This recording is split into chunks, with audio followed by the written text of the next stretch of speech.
Hi friends, welcome back to the channel SciTech. In this one I'm going to do the benchmark test in the OnePlus 11R device on the day 1 after unboxing. And right now I do have the OnePlus 11 as well with me, so which has got the Snapdragon 8 Gen 2 processor. Whereas this OnePlus 11R which has got the Snapdragon 8 Plus Gen 1 processor, so which is exactly same processor which is present in the Realme GT Neo 5 as well. So I'm going to do this benchmark test for the first time in this OnePlus 11R on the day 1 after unboxing, and let's find out what's happening regarding the overall benchmark scores and what's going on regarding the temperatures as well. So in this OnePlus 11R device, and right now I did not install any applications at this moment, and this is my first time doing the benchmark test as well in this OnePlus 11R, as you can see friends. So let me check the temperatures in the beginning.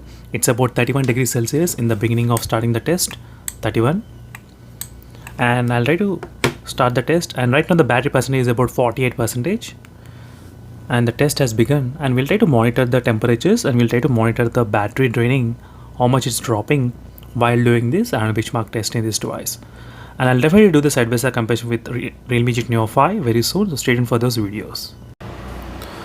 So here's a quick look at the temperatures friends on the OnePlus 11R on the day 1 after unboxing, and this is the experience regarding the temperatures. I did not see the phone heating much at this moment. The temperatures remains to be kind of pretty good and stable, 35 degrees Celsius. As you can see right now the temperatures,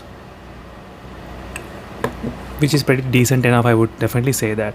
And I will be back at the end of the test results to check overall benchmark scores after unboxing on the day 1, what's happening with this device OnePlus 11R regarding the benchmark scores. Next time I'll try to include the high performance mode as well while doing benchmark test in the next upcoming videos, and I will be back after some time.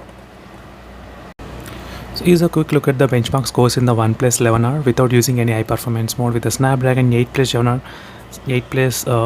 Gen 1 processor, as you can see in the OnePlus 11 device, OnePlus 11R. These are the overall benchmark test results in this device. So finally friends, on the day 1 after unboxing of the OnePlus 11R device, this is a quick benchmark scores. The phone did receive 8,57,000. So normally with the Snapdragon 8 Plus Gen 1 processor, the benchmark scores will be about 10 lakhs. But some reason the benchmark scores are slightly less than this device. But maybe next time I'll try to use the high performance mode and then I'll try to do the test. We might see slightly difference as well using that high performance mode. But right now this is a quick demonstration friends regarding the benchmark test. Until then, signing off, thank you for watching and stay tuned for more updates, and bye.